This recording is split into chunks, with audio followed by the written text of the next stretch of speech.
ईश्वर पिता ने सारे जगत से ऐसी मोहब्बत किया,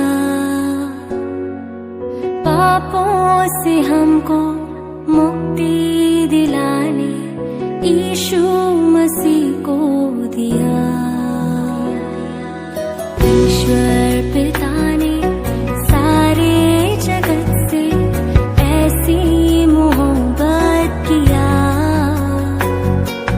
पापों से हमको मुक्ति दिलाने यीशु मसीह को दिया। परमेश्वर के धन्य नाम की महिमा हो। 2024 के अग्रिम शुभकामनाएं देते हुए आज का आराधनात्मक मनन की ओर आप सभी का स्वागत विनम्रता पूर्व करता हूँ। यूहन्ना 3 की 16वीं पद को बाइबल का निचोड़ या सारांश मानी जाती है, अर्थात संपूर्ण पवित्र शास्त्र का संदेश का यह पद एक संक्षिप्त विवरण है। परमेश्वर ने जगत से ऐसा प्रेम रखा कि उसने अपना एकलौता पुत्र दे दिया, ताकि जो कोई उस पर विश्वास करे वह नष्ट ना हो परंतु अनंत जीवन पाए। जैसे यूहन्ना 3 की 16 को बाइबल का सारांश कहते हैं, वैसे ही प्रेम को परमेश्वर के सभी नैतिक स्वभावों का भी सारांश कह सकते हैं। अर्थात परमेश्वर का प्रेम अगापे उन्हें प्रेरित करता है कि वह अपने सभी अन्य नैतिक गुणों को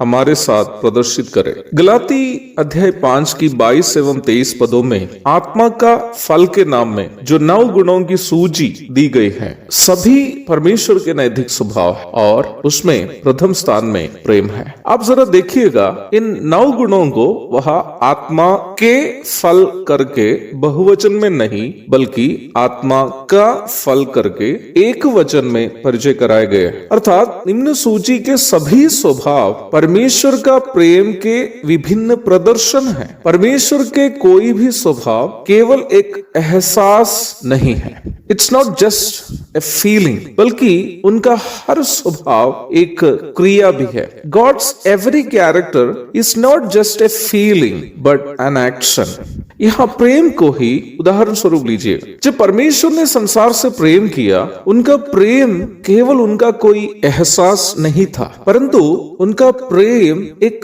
काम था। जब उन्होंने प्रेम किया, त्रिएक परमेश्वर अपने अस्तित्व के दूसरे व्यक्तित्व पुत्र को संसार के उद्धार के लिए त्याग दिया है। संक्षेप में कहूँ तो परमेश्वर का प्रेम त्याग है। God's love is sacrifice. मानव जाति को अनंतकालीन नरक से बचाने के लिए परमेश्वर ने अपना पुत्र को त्याग दिया, ताकि उनकी मृत्यु से मानव जाति अनंतकालीन मृत्यु से बच जाए। मैं पुनः इस बात को दोहराना चाहता हूँ कि परमेश्वर का प्रेम त्याग है। आज परमेश्वर मनुष्य से वापस प्रतीक्षा भी यही त्यागपूर्ण प्रेम के अलावा अन्य कुछ भी नहीं करता है। परमेश्वर के वचन में जहां भी हम संतों को परमेश्वर से प्रेम करते हुए देखते हैं, उन सभी स्थानों में उनका प्रेम केवल कोई एहसास नहीं था बल्कि त्याग था। अब्राहम जब परमेश्वर से प्रेम किया, उनको अपना घर द्वार छोड़कर अनजान देश की ओर प्रस्थान करना पड़ा, अपना पुत्र इसहाक को बलि करना पड़ा। अय्यूब जब परमेश्वर से प्रेम किया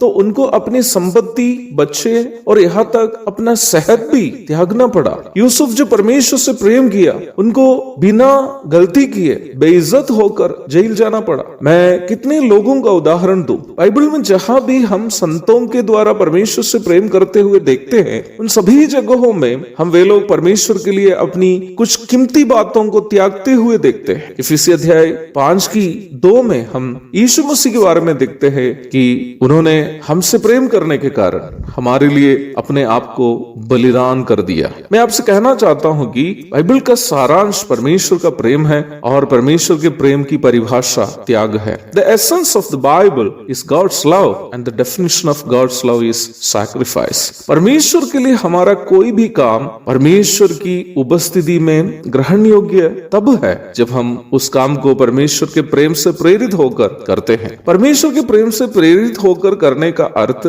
यह है कि जैसे यीशु मसीह ने परमेश्वर के प्रेम को स्वयं त्यागते हुए प्रदर्शित किया कलवरी के क्रूस पर, वैसे करे। वो चाहे उनकी सेवा हो या फिर उनकी आराधना हो, जहां त्याग नहीं है वो परमेश्वर का प्रेम से प्रेरित कार्य नहीं है। 2023 आज रात हमसे हमेशा के लिए विदा हो जा रहा है। आज सुबह अर्थात 2023 के इस अंतिम रविवार को प्रभु की याद रोटी और दाखरस में भाग लेते हुए करते समय अवश्य याद रखें कि वो रोटी और दाखरस हमें प्रभु के त्यागपूर्ण प्रेम को याद दिलाते हैं। हमें अपने आप को परखने की ये अनिवार्य है कि हम वास्तव में प्रभु से प्रेम करते हैं या नहीं। यदि हम वास्तव में प्रभु से प्रेम करते हैं तो हमें ये परखना चाहिए कि हम प्रभु के लिए क्या त्यागे हैं। अवश्य याद रखें प्यारो, जहाँ त्याग नहीं है वहाँ प्रेम भी नहीं है। यदि आज तक प्रभु के कारण हम कुछ भी नहीं त्यागा हो तो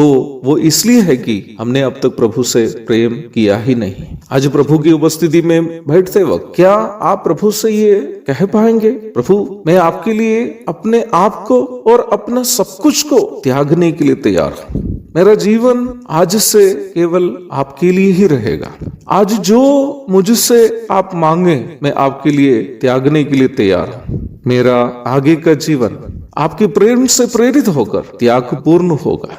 यदि आप और मैं इस प्रकार प्रार्थना कर पाएंगे तो निश्चय है कि वचन के अनुसार मैं कहना चाहता हूं कि 2023 की हमारी इस अंतिम आराधना अवश्य प्रभु की उपस्थिति में ग्रहण योग्य होगी। प्रभु उसके लिए मेरी और आपकी मदद करे, हमें वह अनुग्रह प्रदान करे। प्रभु के धन्य नाम की महिमा हो, आमीन। सारे जहां में एक अजब सा छाया था